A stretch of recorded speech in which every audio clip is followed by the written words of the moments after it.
Picture this. You're at a dinner party, and there's that one person who makes everyone uncomfortable. They dominate conversations, dismiss others' feelings, and somehow make everything about themselves. You know the type. Well, over a century ago, Carl Jung, the legendary Swiss psychiatrist who gave us concepts like introversion, extroversion, and the collective unconscious, was already mapping out the toxic patterns that poison our relationships and communities. Tonight, we're diving deep into Jung's psychological insights to uncover the 10 unacceptable behaviors he warned us never to tolerate. And here's the kicker. You probably encounter these behaviors every single day, maybe even in yourself. Stick around, because behavior number 7 will completely change how you view your closest relationships. Let's start with the first behavior Jung identified as relationship poison: projection without self-awareness. Meet Sarah. She's convinced her co-worker Jessica is jealous of her success. She talks about it constantly. How Jessica gives her looks, how Jessica tries to undermine her in meetings. But here's what Sarah doesn't see. She's the one harboring deep insecurities about her performance. She's projecting her own fears onto Jessica. Jung called this our shadow, the parts of ourselves we refuse to acknowledge. When we project our shadow onto others without any self-reflection, we become impossible to reason with. We create enemies where none exist. Jung warned that people who consistently project their issues onto others while refusing to look inward are toxic to any relationship or community. The red flag? They never ask, "Could I be wrong about this?" Or, "What might I be contributing to this dynamic?" Everything is always someone else's fault. Behavior number 2, emotional manipulation through victim playing. Remember David from your college friend group? Every time someone called him out on his behavior, showing up late, not following through on plans, making insensitive comments, he'd flip the script. Suddenly, he was the victim. "I can't believe you're attacking me when I'm already going through so much." Jung understood that while genuine victimization exists and deserves compassion, chronic victim playing is a manipulation tactic. These individuals weaponize sympathy to avoid accountability. They've learned that playing the victim gets them what they want: attention, excuses for bad behavior, and control over situations. Jung warned that tolerating this pattern enables it. When someone consistently uses their pain as a shield against all criticism or responsibility, they're not healing, they're manipulating, and they're teaching everyone around them that authentic emotional expression will be met with skepticism. The third behavior is what Jung called persona obsession. When someone becomes so addicted to their image that they lose all authenticity. Think about that friend who's different with every group. With their work colleagues, they're the ambitious go-getter. With their gym buddies, they're the laid-back athlete. With their family, they're the responsible one. Sounds normal, right? But here's where it becomes toxic. They have no idea who they actually are beneath all these masks. Jung called our public face the persona, and it's necessary for functioning in society. But when someone becomes so obsessed with managing their image that they lose touch with their authentic self, they become incapable of genuine connection. They're constantly performing, constantly calculating how to appear, never actually being. These people exhaust everyone around them because you never know which version you're getting. Worse, they often become resentful when others don't play along with whatever persona they're wearing that day. Number 4, intellectual superiority as emotional avoidance. You know this person. Everything is a debate. They can discuss philosophy, politics, and psychology with impressive depth, but ask them how they're feeling, about their recent breakup, and suddenly they're analyzing attachment theory instead of acknowledging their pain. Jung recognized that while intellectual pursuits are valuable, some people use their intellect as a fortress against emotional reality. They'll deconstruct everyone else's feelings, offer psychological explanations for behavior, and sound incredibly wise, all while being completely disconnected from their own emotional world. This becomes toxic because these individuals often dismiss others' emotions as irrational or unenlightened. They create a hierarchy where thinking is superior to feeling, making everyone around them feel foolish for having normal human emotions. They're the ones who respond to your heartbreak with a lecture about evolutionary psychology instead of a hug. The fifth unacceptable behavior: shadow projection onto groups. This is where Jung's insights become especially relevant to our current social climate. We all have unconscious biases and prejudices. Jung called this our collective shadow. But some people deal with their shadow by projecting it entirely onto other groups: political parties, religions, races, generations. Picture Tom, who's convinced that all millennials are entitled, all conservatives are hateful, or all members of a certain religion are dangerous. Tom has taken his own capacity for entitlement, hatred, or violence and projected it outward.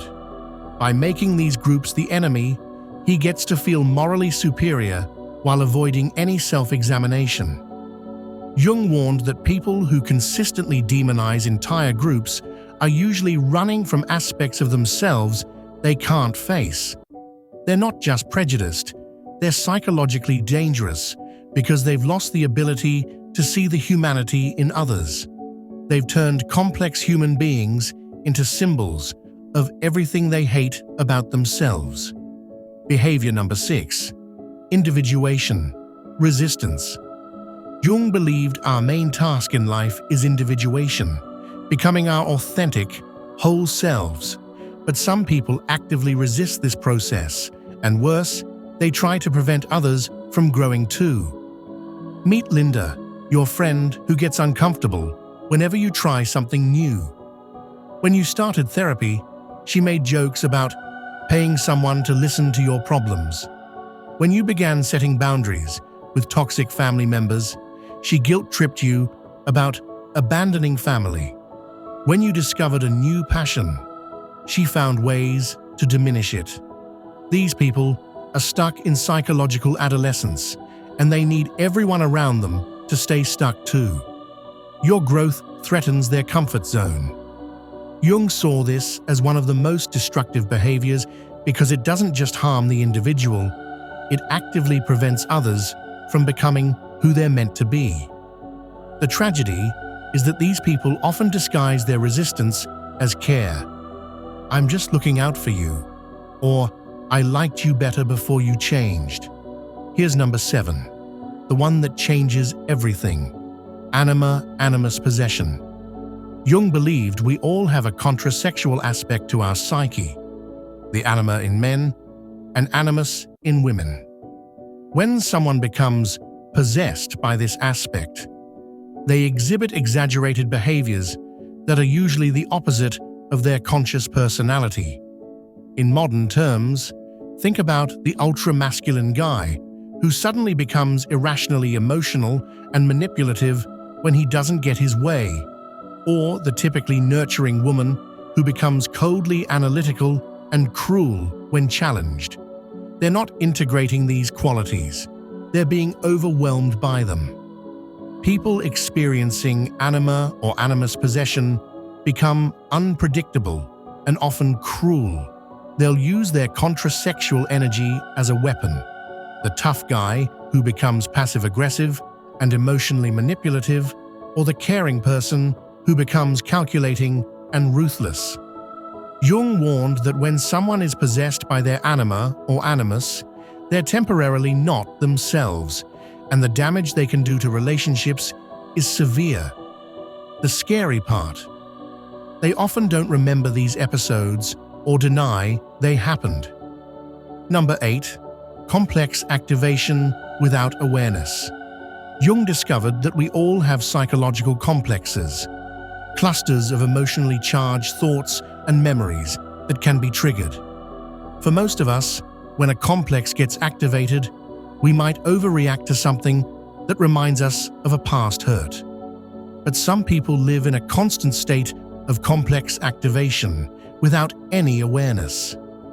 These are the people who explode over minor inconveniences because it reminds them of feeling powerless as a child, or who become irrationally jealous because their partner's innocent behavior triggers their abandonment complex.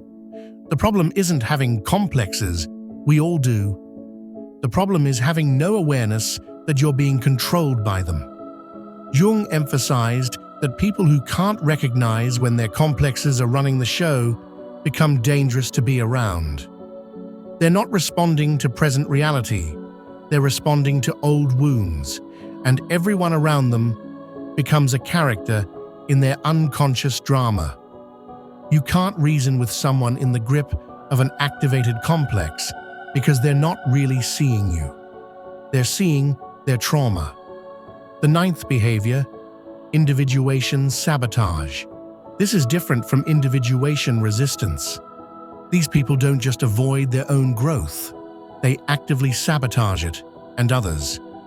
Think about the person who starts therapy but lies to their therapist, or joins a self-improvement program but finds ways to undermine their own progress. Jung understood that some people are so identified with their problems that healing feels like death. Their depression, anxiety, or trauma has become their identity. Getting better would mean losing who they think they are, so they sabotage every attempt at growth.